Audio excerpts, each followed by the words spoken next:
You're reading that right. It says right there Ubisoft is deeply disturbed by the damning reports of abuse at an Assassin's Creed Shadows support studio. To be clear, this is not a studio owned by Ubisoft. This is instead a Indonesian-based company known as Brandoville. But before we get into this, I do want to drag your attention to this very curious detail.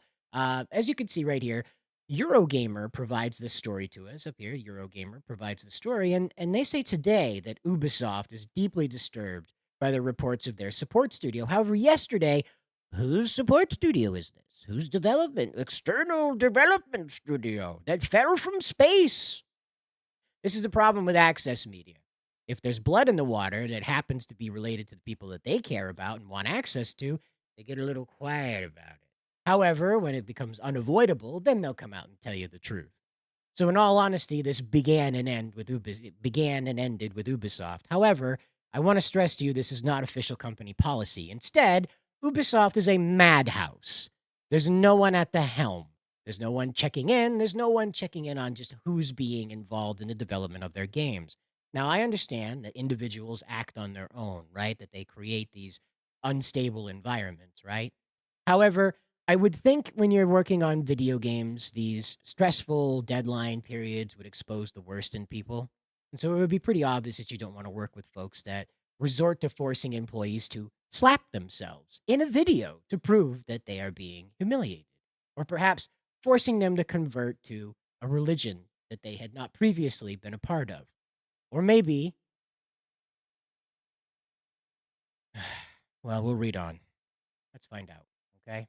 So this is a report from People Make Games. Now, if you're not familiar, I know this as a YouTube channel. It's investigative journalism sort of thing. It digs deep into the heart of this stuff and dredges up the actual situation as opposed to what makes it up to the access media standard of telling you about.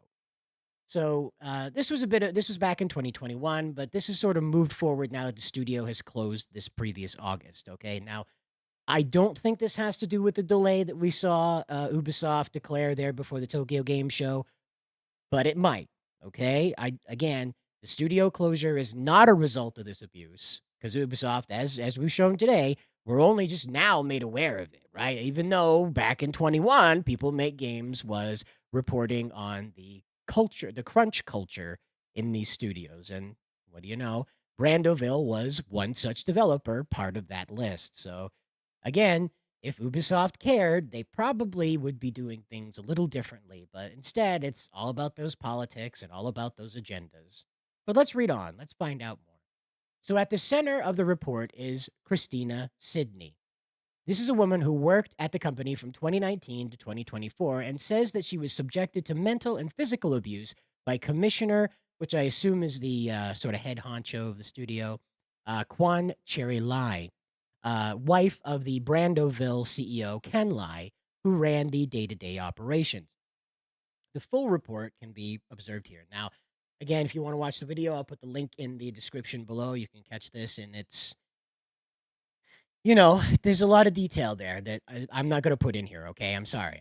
I don't have the stomach to go through the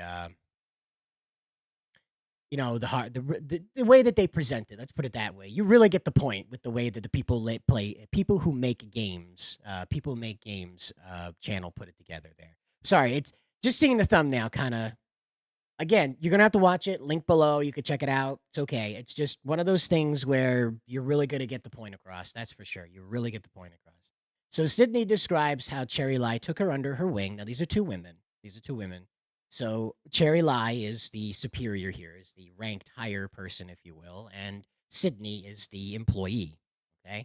So Cherry Lai took this young lady, Sydney, under her wing, and Cherry explained that this, they were going to help her, that she was going to be assisted in expanding her career and this sort of thing. But it seemed to be more of a kind of like, I've targeted you and I'm going to make you miserable, but I'm going to pretend to be your friend at the same time. Because what Sydney describes here is horrible, to say the least.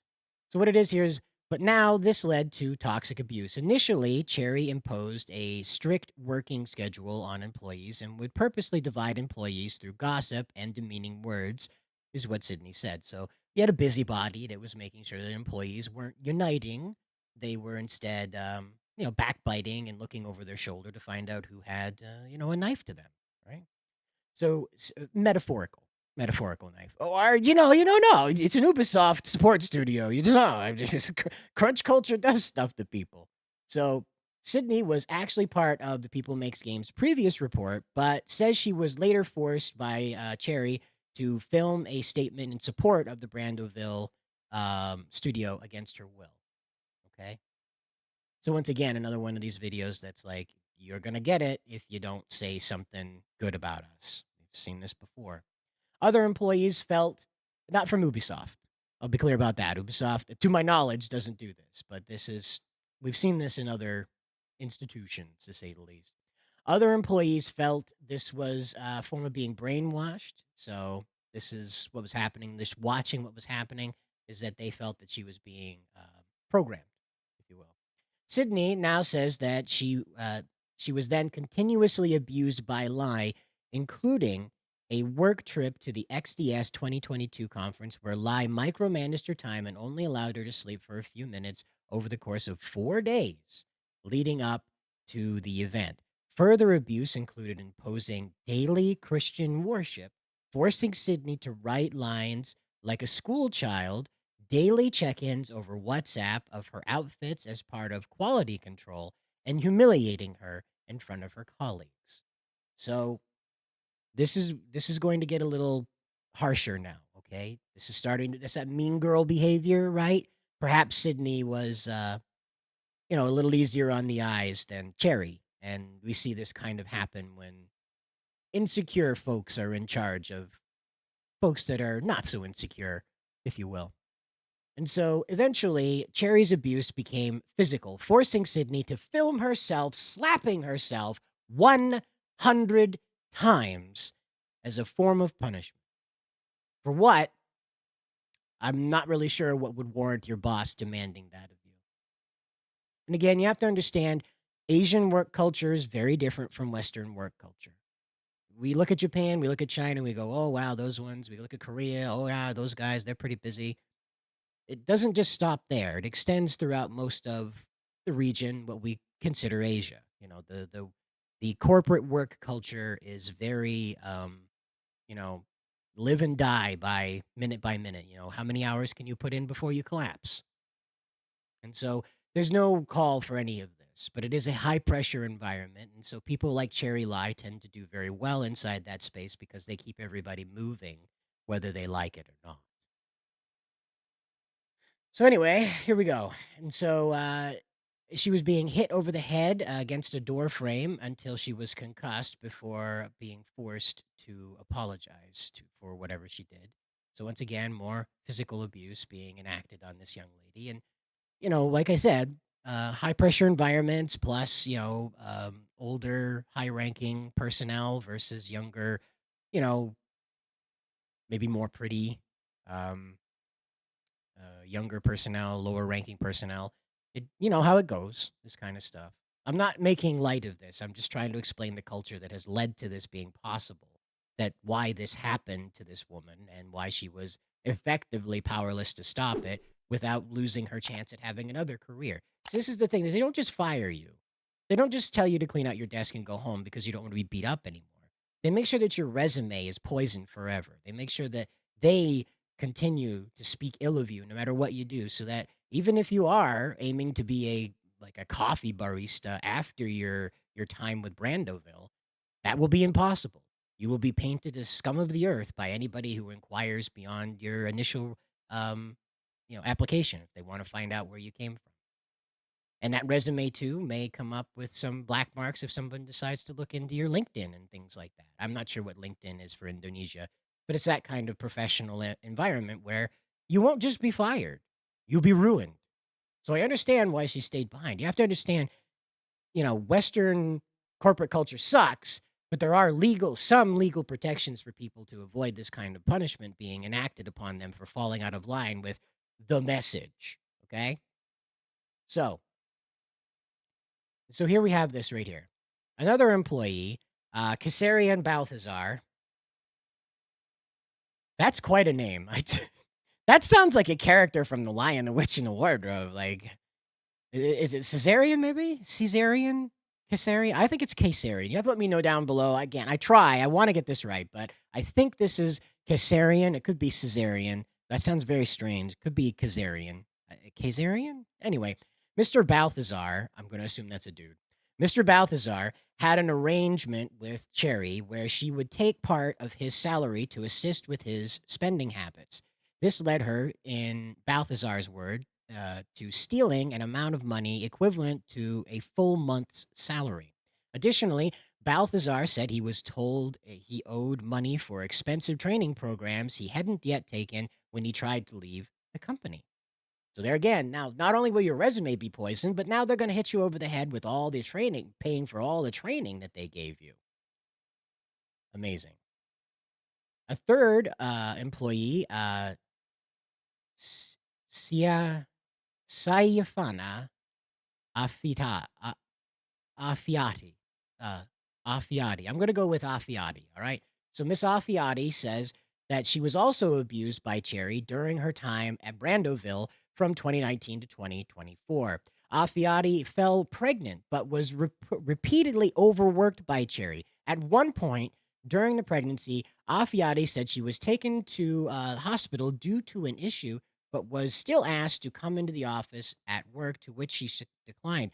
Afiati's son was born 2 months prematurely and sadly died 4 months later in intensive care. However, Cherry still expected her to work and provided no sympathy or support from the company. So this is between the CEO and his wife. So when they say lie, they could be talking about Cherry. They could be talking about Mr. Lie. So I'm just applying Cherry to this because it's just simpler to separate the two. Cherry was apparently the one that was in charge of the day-to-day goings on in the office, where the CEO was, more globally involved with the company, I guess. So it seems to be that that's the emphasis here. So this is where we're going to get back into Cherry directly, but um, no one should be worked to the point where you know their health is in danger like this, least of all the health of their children. And stress causes a lot of trouble for the human body, and I can't imagine that helps any pregnancy. In August of 2024, Brandoville Studios went into liquidation, though Cherry and Ken Lai convinced a handful of employees to stay and begin a new company, Lai Lai Studios. Sydney was one such employee, but she says she was subsequently subjected to direct physical violence from Cherry Lai on multiple occasions. Sydney eventually escaped and compiled evidence against Lai. Media reports in Indonesia went viral, which finally led police to investigations. This was required due to the local phrase, no viral, no justice, stemming from the mistrust in the police and the justice system. And, apparently what's going on over there is, and unless it's a high profile case, it doesn't get taken up too seriously. So, what do you know? It seems pretty familiar these days on both sides of the earth. In response to the allegations, Cherry Lai issued the statement to the People Make Games, bizarrely stating, "To me, my part of the story is not important. As long as my team are good and safe now." I don't know. I have no idea what that. To me, my abuse was not important. The abuse I enacted on these people was not important. As long as they're good and safe away from us, that's fine. What? It's again, so nobody's like the other employees claim that the CEO, Ken, the husband of Cherry, was the biggest enabler of her to allow her to go through and do all these horrible things and run roughshod over the company. But it takes two to tango. All right. They blame Cherry for a lot of this, but that's because she was on the ground doing it day to day. It's hard for me to believe that the CEO, her husband, was not aware of this and not aware of her sociopathic attitude. Let's just look at that statement. To me, my part of the story is not important. It's not important that you're the center of why there's so much trouble at the studio, woman. Of course. Of course, you're not at the center of it. So now we'll go into what Ubisoft has to say about this. Now, our thoughts are with the affected employees. Fantastic. It's a little late. So they say here, we are deeply disturbed by the recent reports surrounding the Brandoville Studios. We strongly condemn all forms of abuse, and our thoughts are with the affected employees. So, again, this is the report right down here. And that's it. That's it. Ubisoft is just like, deal with it. That was not our fault. The company's gone. We can't do anything about that. Now, I get it. What are they supposed to do about this in reality? What are they supposed to? Well, to be completely honest, they're supposed to take the side of these employees and help them seek justice against the people that they were empowering, that they were paying to do this crazy work. Now, crunch culture happens, right, when a studio agrees to an amount of time that they can't reasonably accomplish a task within. So they have to pressure more work out of their employees. Well, ta-da! Guess what happened? And so here we have a high-pressure environment with a sadist running things, okay? Now, Ubisoft could come out and say a bit more harsher things. We strongly condemn all forms of abuse. Our thoughts and prayers are with those people, whoever they are. Yeah, cool. Good job. Meanwhile, they fall all over themselves for news reports out of Minnesota in 2020, right? But not rampant and disgusting abuse within a contracted sub studio, right? Can't get too aggressive about that. They might need Brandoville's help in the future. They might need the lies. You know, they might need Cherry to come around, get everybody in order, huh? And this is the problem that you're going to find with these studios going forward as they continue to outsource this work to studios in Asia. You're going to continue seeing a very uncomfortable work scene for Westerners that isn't too crazy for the Asian scene. Now, traditionally in Indonesia, Islam is the largest religion. And traditionally, there's a lot of societal pressure to join that faith in Indonesia. Okay? So it is quite bizarre that there was some type of forced Christianity inside of Brandoville. Very bizarre to hear anything about that. But that just goes to show you that crazy comes in every box, I guess. And the only thing I have to say about this is please go check out this video right here, 100 Slaps, the breaking news the games industry ignored in 2024. Please make sure to check that out. It's pretty on the nose. So, you'll definitely get what happened there. And again, spread the word about this. Ubisoft should not be able to just be like, oh, thoughts and prayers. Good luck out there. They should not be able to do that. They should have to come down and be like, we pledge to vet the studios we work with. We pledge to work against crunch time. Because at the end of the day, that's what causes all of this. The pressure to succeed, the pressure to meet the deadline causes all this craziness. And it enables people like Cherry to come through and do their things because the company is in such a state that they need a heavy hand to keep people moving. A heavy hand that puts your face into a doorway and makes you slap yourself 100 times over. In a video. For proof. Yeah. But you'll have to let me know what you think down in the comments below. I don't think there's any way to hold Ubisoft accountable for anything, really. They didn't sanction any of this. In all honesty, I would just prefer that they took a heavier hand on this, but it's just more of an example of how global corporate culture works, that humans are simply numbers on a computer, and that's it. Just some face in an avatar. That's not a real human being.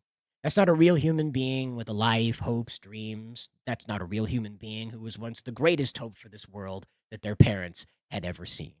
Okay? So that's just what I want you to think about as we go forward, that it's going to keep happening. But you let me know down in the comments below how you feel about all this and what you think about Ubisoft going forward with these studios in the East that are quite, iffy on human rights. Anyway, guys, good luck out there.